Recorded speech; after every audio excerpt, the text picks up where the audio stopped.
말씀하는 자가 일렀으되 광야에 외치는 자의 소리가 있어이르되 너희는 주의 길을 준비하라 그가 오실 길을 곧게 하라 하였느니라. 아멘. 자, 세례요한도 제일 먼저 외쳤던 게 회개였죠. 예수님도 물에서 올라오셔서 제일 먼저 하신 말씀이 회개하라 천국이 가까워졌느니라. 그러니까 회개가 없는 천국은 누리지 못한다는 뜻도 되는 거예요. 그죠? 근데 그게 우리 가만히 생각해 보면 응답받아서 할렐루야 했을 때보다 언제가 더 마음이 평안이 기쁨이 넘치셨어요? 회개하고 났을 때.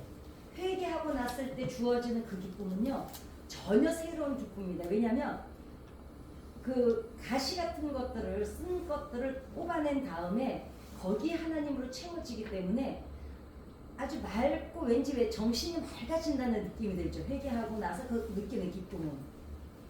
이스라엘은 바벨론에 의해서 이제 멸망을 당한 뒤에 사실은 독립국가로 존재한 적이 없죠. 하스몬 왕조가 마카비 전쟁을 통해서 100년 잠깐 누리긴 했지만 그 정도의 독립을 가지고는 사실 독립국가라고 부르기에는 무리가 있습니다. 그냥 잠깐 숨통만 트인 거죠.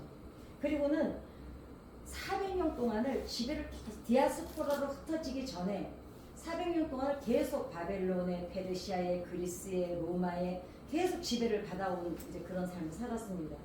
우리나라도 이제 일본의 36년 동안 식민 지배를 받았는데 해방이 된 지 지금 뭐 70년, 80년 됐잖아요. 그래도 아직도 우리나라에서 제일 센 욕이 이 매국노 같은 놈이나 이 친일파 같은 그 욕이 제일 센 욕이래요. 제일 듣기 싫어하는 욕이라고 합니다.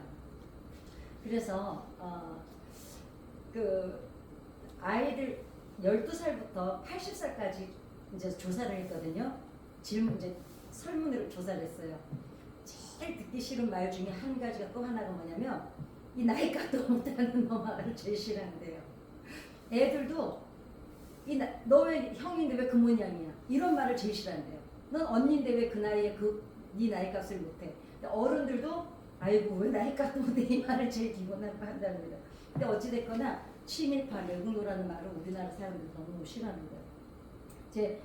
지금도 우리나라는 여전히 일본의 잔재를 청산해야 되는데 여전히 그러죠. 보면은 아직도 그 일본하고 연결된 거는 예민하죠. 축구 지고 나면은 못 들어오죠. 못 들어가.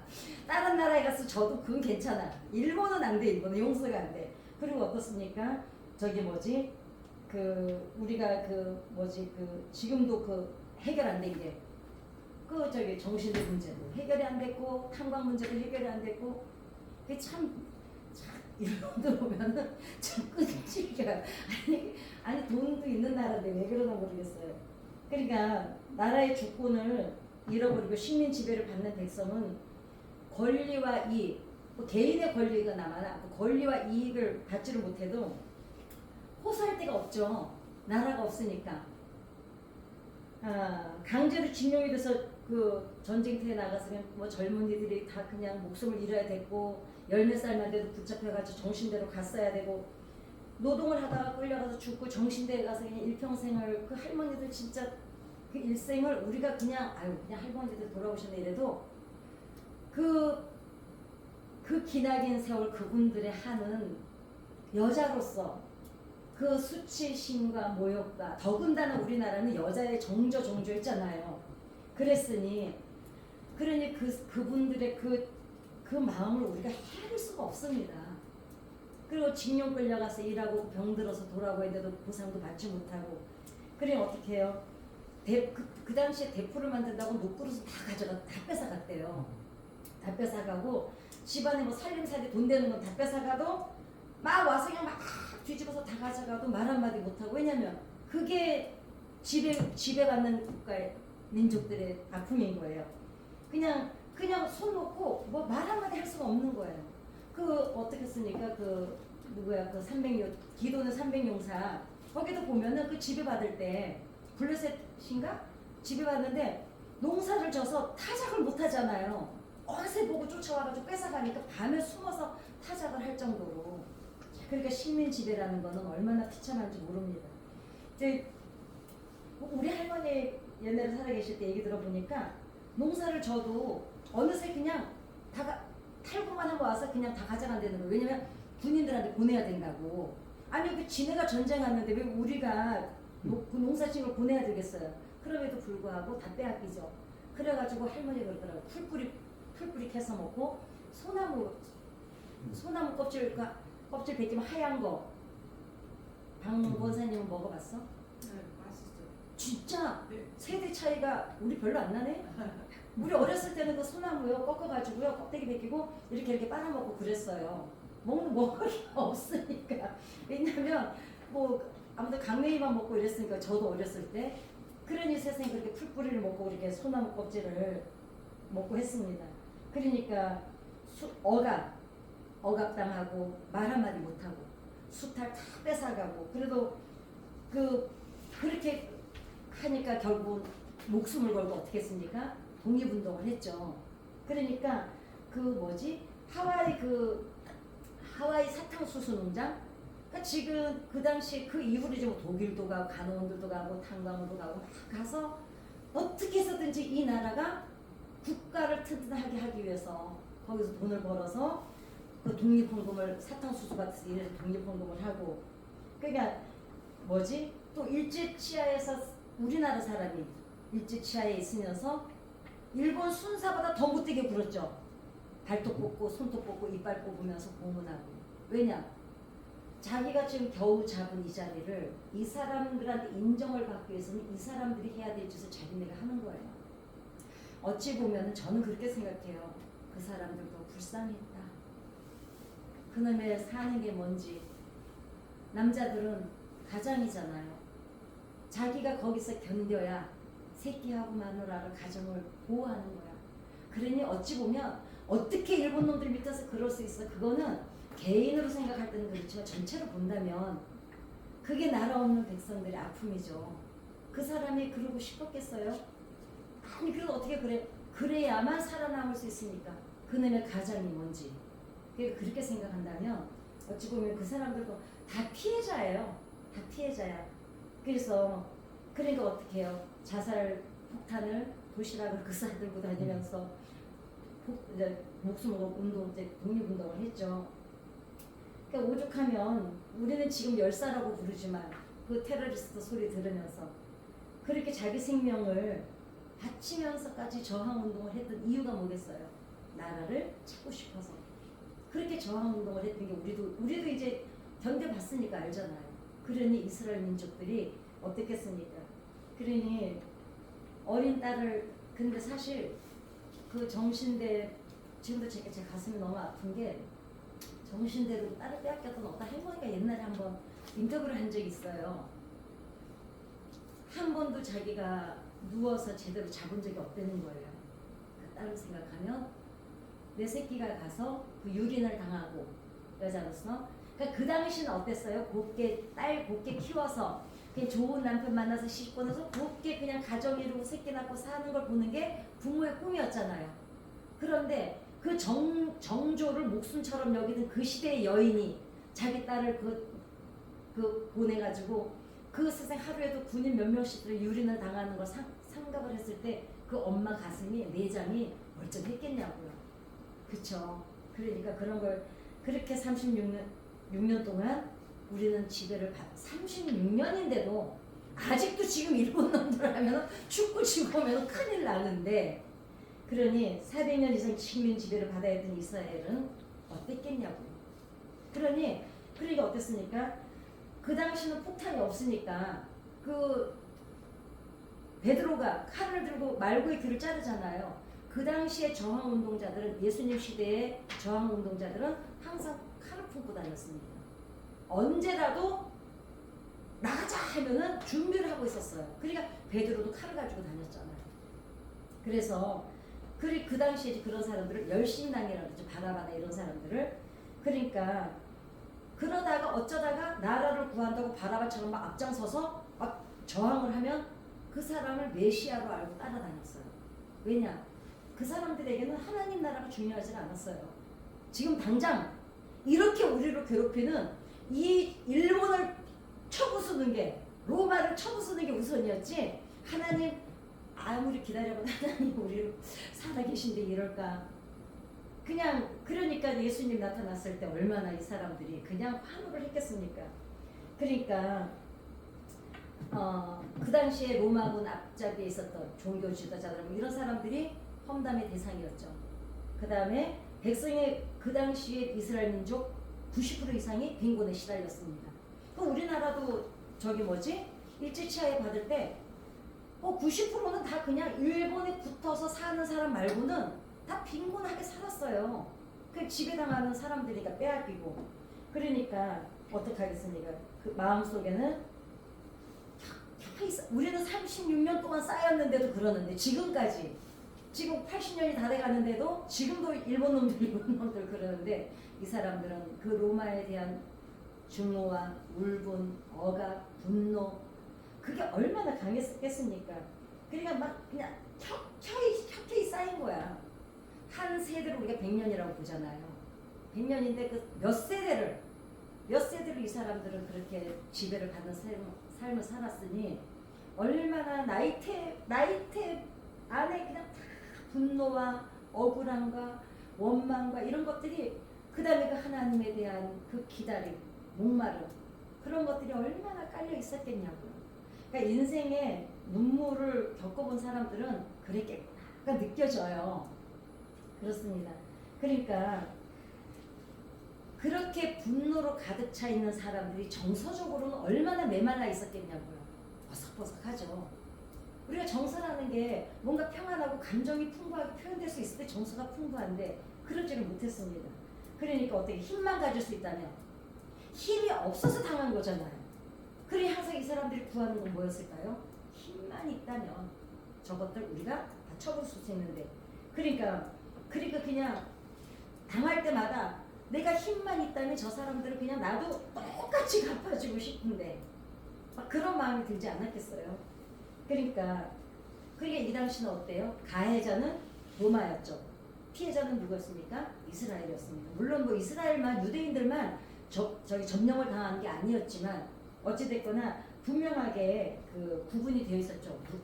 누가 가해자고 누가 피해자인지. 그렇게 본다면 피해자들은 늘 대항할 준비를 하고 있죠.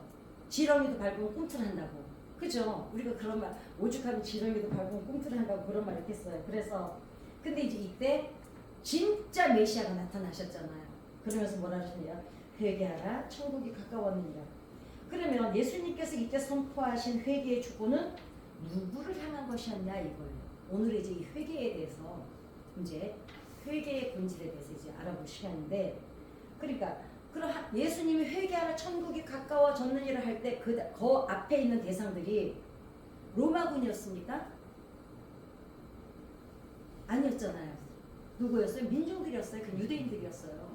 세례관이 세례를 줄 때 예수님 세례를 받고 올라오실 때 거기에 모여든 사람들은 바리새인, 종교인들, 뭐 사두개인 뭐 이렇게 해가지고 유대인들이었어요. 그런데 지금 현상적으로 보면 현실적으로 보면 누가 피해자예요? 유대인들이 피해자예요. 로마군에. 근데 예수님이 지금 회개를 로마인들한테 하라고 하질 않아요. 누구한테? 유대인들한테 회개하라 그러는 거예요. 이거를 가만히 생각해 보면 뭐지? 이게 궁금해야 되는 거예요. 이게 궁금해야 우리가 정말 회개의 본질이 뭔지를 알게 됩니다. 그냥 회개하래. 그러니까 우리가 그냥 우리 죄를 회개하는구나. 지금 이 관점이 아닙니다. 이스라엘을 괴롭히는 로마인을 향해서 예수님은 분명히 회개하라고 해야 되거든요. 근데 지금 로마 군인들은 여기 없어요. 없는데 예수님이 세례 요한도 그렇고 예수님도 그렇고 회개를 유대인들한테 지금 외치고 계신 거예요. 그러면 그동안 수모당하고 억압당하고 피해를 당한 사람들이 뭘 해결해야 되냐고요. 뭘. 지금 당하고 사는 것도 억울해 죽겠는데 그것도 지금 마음에 우려를 맺혀가지고 그냥 가슴에 멍울멍울 분노로 쌓여있는데 지금 위로를 받아도 시원찮은 판국에 뭘 회개하려는 거냐 이거죠. 예수님께서 그런 말씀하신 회개의 의미는 뭐냐는 거예요. 이렇게 원통하고 분하게 사는 이 사람들한테 회개하라는 건 뭐냐 이거죠. 그러니까 우리가 흔히 아는 회개는 뭐예요? 옛 나의 과거를 버리고 돌이켜서 그 예수님의 새로운 예수님의 구원 속으로 들어가는 게 지금 우리가 돌이키는 것을 회개라고 그러잖아요. 돌이키는 거. 돌이키는 게 회개라고 그러는데 아니 이 사람들이 뭘 돌이켜야 되냐고 이스라엘 민족이 지금 당에서 분해 죽겠는데 그러니까 여기서 이제 한 가지 짚고 넘어가야 되는데 그럼 자 한번 나눔을 해보십시다. 회개가 없으면 구원이 없을까요? 어떠세요? 어떻게 생각하세요? 아니 생각을 얘기해보세요. 괜찮아 이거 뭐 예. 회개를 해야 구원을 받을까요? 회개가 없는데도 구원을 받을까요? 어떠세요? 어떠세요? 아니까 해야죠. 이렇게 물어보면 있잖아 갑자기 입장이 얼마나 곤란해지는지 몰라요. 이게 단순한 문제가 아닙니다. 제가 며칠 전에 했던 그 99마리 양 얘기할 때 회개가 있어야 구원을 받는 건 아닙니다. 왜냐하면 회개의 진정한 의미는 예수님이 말씀하시는 회개의 의미를 제가 말씀을 드렸거든요. 그날 권사님 장로님 못 오셨나 보다. 뭐냐면요. 예수님이 말씀하시는 회개는 발견되는 거예요. 찾아내는. 어린 99마리 중에서 100마리 안에서 한 마리 잊어버리잖아요. 근데 예수님이 가서 발견해서 찾아내죠.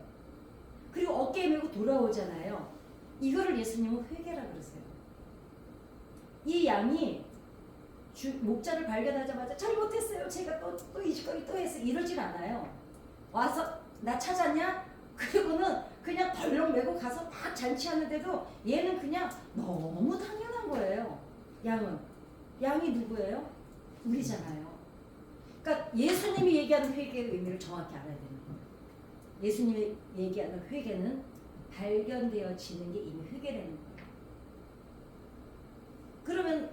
그러면은 왜 그렇게 되죠? 자 이렇게 생각하시면 돼요. 발견되어졌어요. 막 예를 들면 내가 죄를 짓고 교회를 떠나서 막 돌아다녔어. 예수님이 나를 발견해서 어깨에 메고 돌아와요. 그러면은 내가 혼자 살던 이 세계에서 어떻게 됐어요? 돌이켰죠.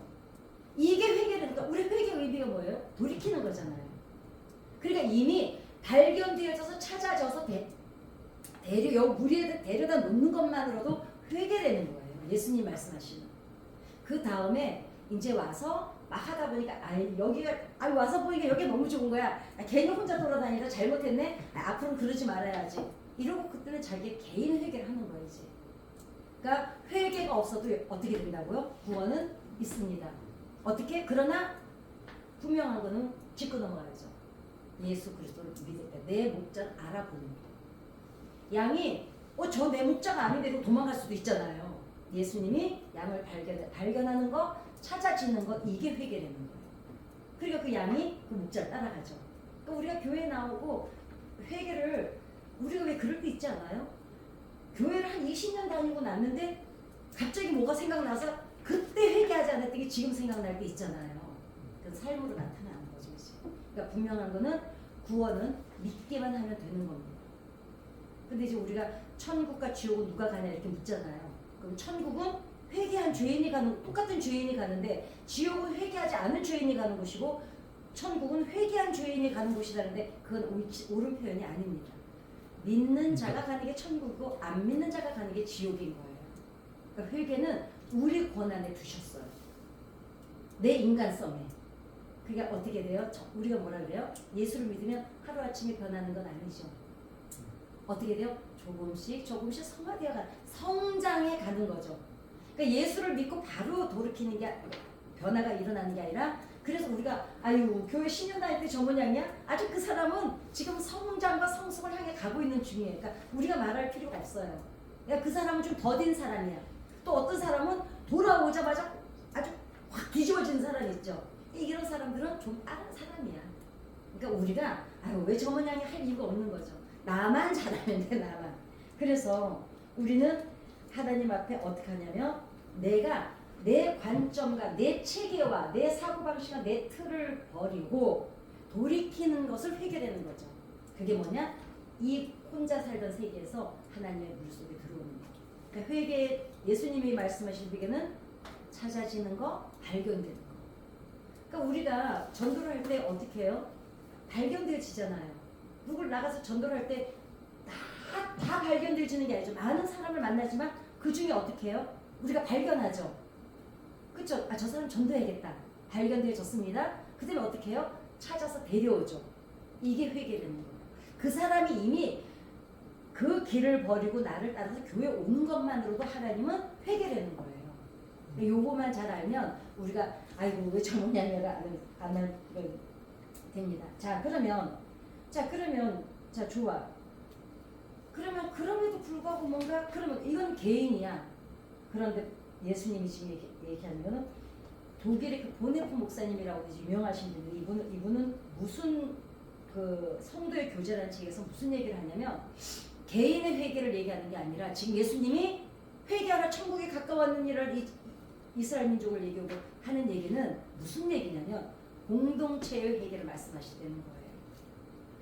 우리가 왜 이사야서나 뭐 예레미야서를 보면 선지자들이 대부분 자기 개인의 죄를 회개합니까? 아니죠. 거의 다 뭘 놓고 기도를 해요? 민족을 놓고 기도를 합니다. 제가 왜 오늘 이 설교 제목을 제가 오늘 이렇게 택했냐면 자 하나님께서는 집단에게 주어지는 회개를 요구하실 때가 있다는 거죠. 집단에게. 그리고 하나님의 백성은 분명히 하나님의 백성으로서 회개해야 된다는 거예요. 그 다음에 죄를 지은 자는 개인이 아니라 백성이 되는 거예요. 이게 이제 중요해요. 예수님이 지금 유대인들도 이 억압받고 억울하고 분하게 사는 이 사람들 향해서 왜 세례 요한과 예수님은 똑같이 회개하라고 그랬을까? 그걸 이제 오늘 나누려고 하는데 백성이 부름을 받은 그때는 역사를 향한 하나님의 뜻이 있다는 거죠. 자, 우리들을 하나님께서 부르셨을 때는 이 역사에 대한 책임도 물으신다는 거예요. 이게 좀 어려울 수가 있거든요. 뭔 얘기다냐, 뭐래 그럴 수가 있는데 제가 항상 하는 얘기가 있죠. 리더자의 잘못에는 리더자만의 잘못이 아니라고요.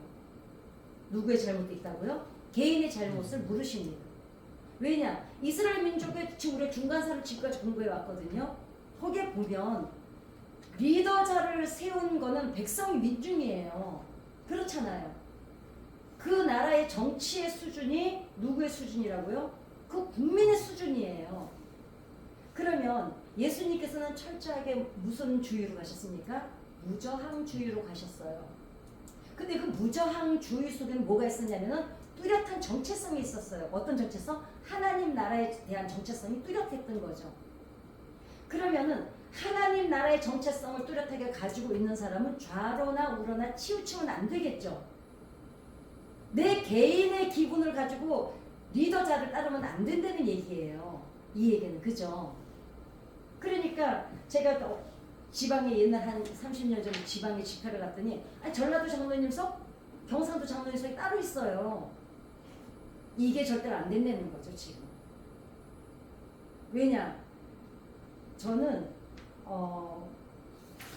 이번에 그 막 탄핵 나올 때 저는 사실 정치 얘기를 하는 게 아닙니다. 마음이 너무너무 아팠어요. 이유는 딱 하나. 포괄적 차별법 금지법을 그 기도하겠다고 했을 때, 자 지금 그 탄핵을 위해서 나왔던 사람들 중에 기독교인이 한 명도 없겠어요? 이 역사에 대한 책임을 지금 이스라엘 민족에게 예수님이 물으시는 거예요. 그때는 이 나라 정치인들은 바뀌어요. 몇 년 만에. 그렇죠. 그렇지만 이 법이 하나 정해지면 그 법 때문에 이 사회가 혼란스러워야 될 게 얼마나 많은데 그때는 잠잠하게 있더니 그리고 그 사람들은 지금 자식을 키우는 부모 입장이거든요. 그러면 관심을 가져야죠. 왜냐? 리더자를 세워놨으면 리더자들이 정신 차리고 제대로 하나를 감시는 누가 해야 돼요? 내가 선택한 사람들을 감시는 내가 해야 되는 거예요. 거기에는 안 나왔던 자기 자식 후손을 위해서는 안 나왔던 사람들이 이번에 나와서 인터뷰를 하는데 이렇게 말해요. 후손들을 위해서 나왔다는 거예요. 그 제가 웃었어요. 진짜 후손을 위해서 나왔어야 된다면 포괄적 차별법 금지법을 할 때 나왔어야 돼요. 그건 기독교의 문제가 아니었거든요. 지금 이거를 묻는 거예요. 백성에게. 두 번째, 누구라고는 말하지 않겠습니다. 저는 야당도 아니고 여당도 아닙니다. 저는 철저히 합리적 보수, 합리적 진보입니다. 왜냐? 올바른 사람이 있고 올바른 생각을 가지고 제대로 하는 사람이 있으면 그 사람을 지지하지, 어디에 진영 논리에, 이건 진영 논리도 기독교는 하면 안 됩니다. 무조건 이재명이 안 되니까 여당이 돼야 돼. 여당이 숙색했으니까 이재명이 돼. 이것도 안 됩니다. 왜냐? 개개인의 인격을 봐야죠. 그 사람의 사상이 뭔지, 그 사람이 지향하는 게 뭔지, 그 사람이 나라를 위해서 무엇을 하고자 하는 목적이 뭔지, 이거를 보고 지지를 해야 되는데, 이거는 진영 논리에 너무 쳐져 있는 거예요. 오늘 누가 하나 교도소를 가는데요. 나는 놀래버렸습니다. 막 나와서 우는 거야, 교도소. 죄를 져서 판사가 몇 년 동안 끌어가지고 판결을 해서 교도소를 가는데 울어요. 왜? 나는 뭐 장모나 뭐 친척이 우나 했어요. 아닙니다. 기다릴게요. 리더자들이 잘못할 때, 리더자를 뽑아놓은 사람들이 자식이 잘못할 때 안 때립니까? 그건 내 새끼 아니니까 안 때리죠. 그죠? 내 새끼 같으면 잘못할 때 어떻게 해요? 회초리 들어야죠. 왜? 오늘 이거를 잡아주지 않으면 이 아이가 곧게 자라지를 못하고 나무가 어긋나게 자라요. 내가 아무리 존경하고 좋아하는 사람이라도 잘못했을 때는 잘못했다고 말해야 돼요. 왜냐? 정말 사랑한다면. 그런데 듣기 싫어할까봐 말을 안 하는 거예요. 그럼 내 새끼를 키우는데 그 애가 잘못하는데 아유 쟤가 내가 잔소리하면 싫어하니까 하지 말아야지. 그럼 애를 유기하는 거고 방치하는 거거든요. 잘 시켜보시니까 알잖아요. 이게 내가 지지하는 사람들에 대한 자세도 마찬가지입니다. 내가 지지했지만 잘못했으면 잘못한 건 잘못한 거예요. 그거를 지지자들이 말해주지 않으면 어떻게 돼요? 그래도 되는 줄 알아요. 그건 아닙니다. 지금 이 유대인들이 계속 당하고 살았던 역사가 뭐였습니까? 지혜로운 사람은 역사를 통해서 인생을 배우고 어리석은 사람은 피눈물을 통해서 인생을 배운다 그래요. 그 중립을 제대로 지키지 못하고 그 균형을 못 잡아주니까 우리가 선택해서 온 사람들이 만용을 부리는 거예요. 지금 예수님께서 뭐라 그래요? 회개하라. 이거는 백성을 향해서, 공동체를 향해서 회개하라고 하시는 거예요. 그래서 저는 저렇게 울지 말고 차를 포괄적 차를 끔찍뻐 할 때 그럴 땐 자신 있는 사람은 목숨 걸고 나와서 그거를 했어야 돼요. 반대를. 그리고 그거 발의한 사람들 하나하나 다 찾아내가지고 그 사람들 지지해주면 안 돼요. 그 사람들도 자식을 키울 텐데 무슨 정신을 가지고 그런 법을 발의를 하는지 그 사람을 다음에 그 사람이 제가 생각해보니까 그런 법 발의한 거 잘못했어요. 다시는 안 그럴게요. 이러면 다시 지지해주면 돼요. 그러나 잘못할 때는 니네 잘못했어 말해줘야 이 사람들이 국민을 함부로 보지를 않아요. 그게 지금 우리나라에도 이루어지고 있고 이때도 이루어지고 있었던 겁니다. 그래서 이 사람들이 근데 예수님 뭐래요? 근데 가해자가 회개하는 거는 상식적인 요구죠. 로마 군인들한테 잘못했으니까. 그런데 예수님이 피해자도 그럼 왜 회개를 해야 되느냐? 이거예요. 우리가 우리 진영 논리를 따져서 우리가 그냥 아닌 줄 알면서도 우리 편이니까 우리 편 내 편이 어디 있습니까? 우리는 무슨 당이라고요? 예수당입니다. 이 하늘나라의 이 정체성을 뚜렷하게 갖고 있어서 정말 아주 깨어있는 마음으로 사람들이 하는 걸 잘 봐야 너희가 왜 시대를 분별하지 못하냐 그러잖아요. 그러니까 우리는 예수 믿는 사람들이라도 제대로 정신 차리고 있지 않으면 지금 뭡니까? 나라 꼴이 뭡니까? 그러니까 결국은 그 대가는 누가 치러내요? 이스라엘 민족이 그대로 대가를 자기네들 몸으로 치러내요. 국민이 치러내야 돼요. 자기네가 잘못 지지하고 바리새인들이 왜 민중 속으로 들어왔어요? 지지 얻으려고요. 사두개인들이 왜 권력 옆에 붙어 있어요? 뭔가 힘이 있어야 지지받을 줄 알고. 어차피 앞서서 가서 하는 사람들은 다 민중의 표를 의식해서 행동하거든요. 그러니 얼마나 다루기 쉬워요. 뱀처럼 지혜로우라 그러잖아요. 국민이 지혜로워야 돼요. 쟤네들이 원하는 건 하나예요. 표. 그러면은 따끔히 따끔하게 우리가 행동을 하면 함부로 우리를 안 대하죠. 이래도 저래도 이러니까 그냥 흑사리 쭉쟁이 잔디판에 졸로 하는 거예요. 지금 이 민족들이 그 대가는 누가 치러내느냐? 백성이 치러내고 있는 겁니다. 그러니까 그 1%들이 어떻게 해요?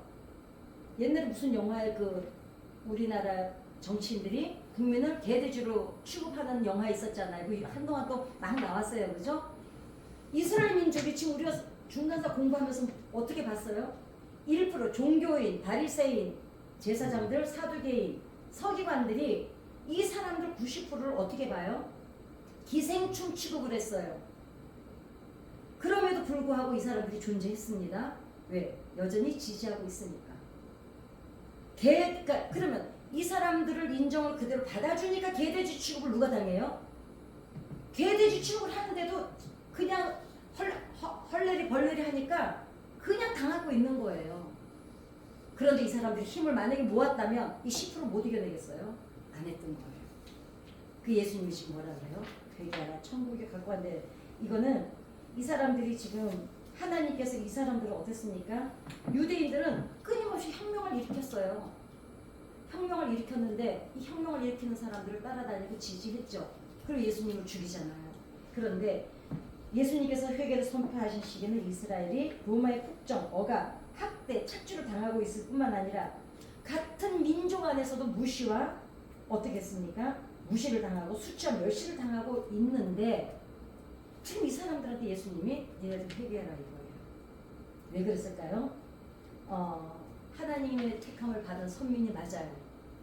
택했어요. 그 다음에 하나님의 사랑하시고 회복을 시켜줄 약속도 받았어요.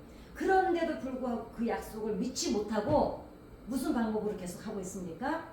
사람의 방법으로, 하나님의 방법이 아니라 사람의 방법으로 끊임없이 저항하고 미워하고 복수심에 불타서 그 복수심 때문에 불타다 보니까 같은 민족끼리도 미워하고 편이 갈라져 있는 거예요. 그러니까 예수님이 뭐라 했습니까? 그런 분노의 방식, 폭력의 방식으로는 결국 하나님 나라를 이룰 수 없기 때문에 하나님 나라를 선포하시면서 자 보세요. 지금 당장 나한테 갈아엎을 힘이 있고 판을 갈아엎을 힘도 있고 돈이 있으면 이 억울하고 피해당하는 거를 다 그냥 뒤집어 엎고 싶겠죠. 그러나 예수님께서 하나님께서 분명히 성경에 뭐라고 말씀하셨습니까? 원수 갚는 건 누구한테 있다고요? 하나님께 있다고 그랬거든요. 그런데 이스라엘 민족은 쭉 보면 하나님께 기도했다는 장면이 별로 없어요. 그죠? 바벨론 이후에 성경을 제가 그래서 이걸 하면서 제가 다시 한번 쭉 훑어봤거든요. 봤더니 계속 저항만 했지 하나님 앞에 우리를 용서해 주시고 회개했다는 얘기하고요. 우리를 다시 회복시켜 달라는 대목이 없어요. 수르바벨 성전 때도요 없어요. 중간기 우리 공부하면서 봐도 백성이 다 모여서 모여가지고 일어나서 하나님 앞에 모여서 기도하는 장면이요 한 번도 없어요. 저 그걸 오늘 처음 발견했어요. 오늘 설교 준비하면서. 지금 예수님이 회개하라는 건 그거예요. 그동안 바벨론 사건 이후로 억압당하는데 니네가 한 번도 모여서 어디에서 모여서 그때 기도했었죠? 어디? 미스바에 맞아요. 미스바 기도회 같은 기도회가요. 바벨론 이후에 유대인들에게 한 번도 없었다는 게 저는 오늘 발견했어요. 계속 묻기만 해. 하나님 살아계세요? 우리를 회복시키실 거예요? 우리를 우리를 사랑하시긴 하세요? 계속 따져 묻기는 하는데 우리가 이러지 말자. 자, 바리새인들 종교 지도자들이 다 있었잖아요. 수르바벨 때도 다 있었잖아요. 그리고 이 당시 에스라 공부 다 있었거든요. 그런데 어쩌자고 미스바 같은 기도회가 없었어요. 회개 기도회가 없었어요. 이게 문제였어요. 이게 지금 예수님께서 유대인들을 향해서 회개하라고 외치시는 이유는 니네가 그 이후로 지금까지 싸워서 이겨서 누군가 저항하는 사람, 누군가 메시아가 나타나서 저 억압에서 우리를 구원해 줄 것만 기다렸지 한 번도 원수 갚는 거는 하나님 손에 있는데 하나님 방법으로 구한 적이 없는 거예요. 예수님이 지금 이걸 말씀하고 계시는 거예요. 이제 그걸 회개하라는 거예요. 그리고 난 뒤에 하나님이 뭘 하셔도 하는데 한 번도 이 사람들이 제가 기록을 보니까요 없어요. 기도했다는 게. 아, 전 처음 알았어요. 처음 하셨죠? 우리 그래도 뭐 이스라엘 민족이 그동안 기도하지 않았을까 했는데 한 번도 없습니다. 그 미스바 기도회 같은 게. 회개 기도회가 없어요. 종교 지도자들이 있고 스룹바벨 성전이 있었고 사두개인, 바리새인, 에세네파 다 있었는데 그저 내 신앙을 찾아서 파만 갈라졌어요. 세 파로. 타당만 이루어졌지 한 번도 하나님 앞에 이스라엘 민족이 회개 기도를 한 적이 없다는 사실이 정말 오늘 저는 발견한 놀라운 사실이었어요.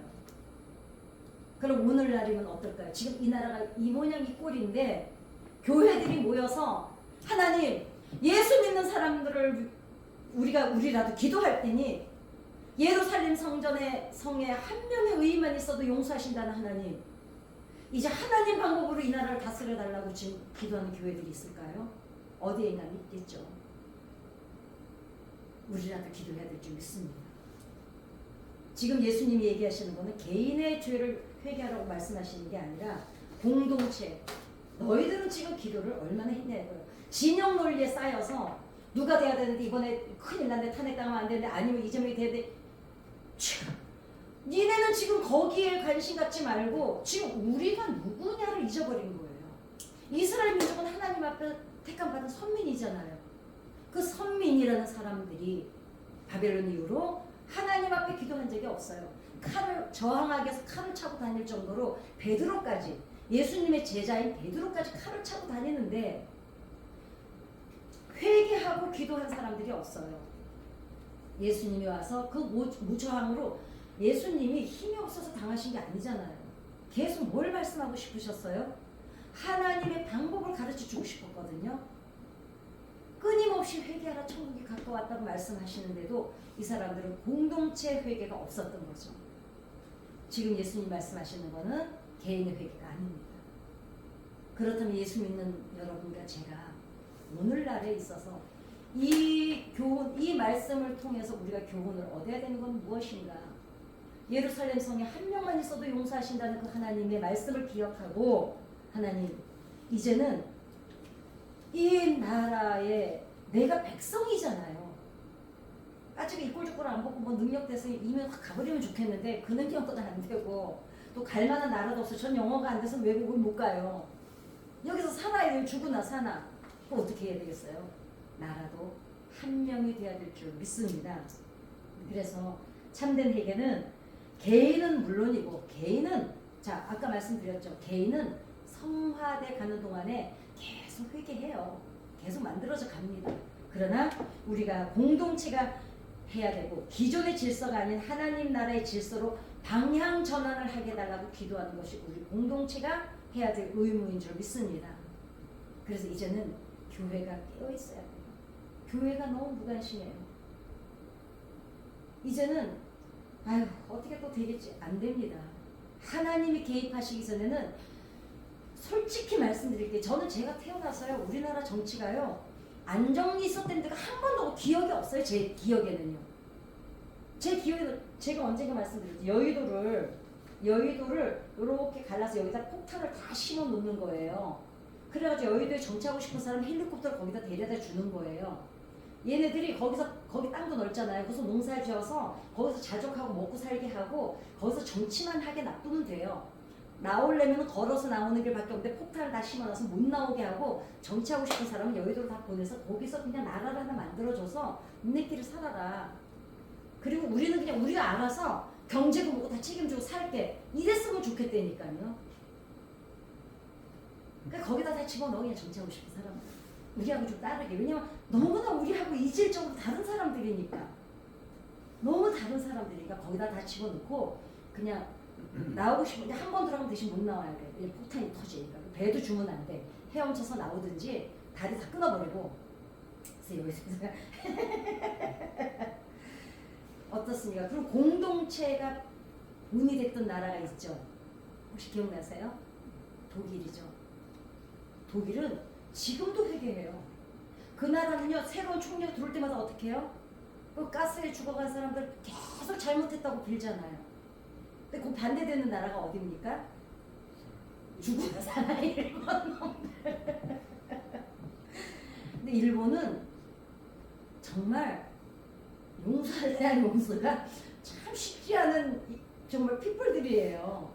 독일 같은 경우에는 어떻습니까? 그래도 저는 이 생각을 했어요. 그래도 거기서 루터가 개혁을 하고 성경이 탄생이 되고 그래도 역시 하나님의 나라라서 다르구나. 히틀러는 변질된 기독교인이었거든요. 근데 어떻습니까? 역시 신앙의 뿌리가 있는 나라는 다르구나. 그래서 애놈들이 하시나요? 어떻습니까? 이제는 본질적인 본질세계는 무엇인가? 이제는 공동체가 하나님 앞에 우리가 책임감을 가지고 이제는 우리가 예루살렘 성에 한 명만 있어도 그 나라를 멸하지 않겠다는 하나님의 그 말씀을 붙잡고 여러분 개인이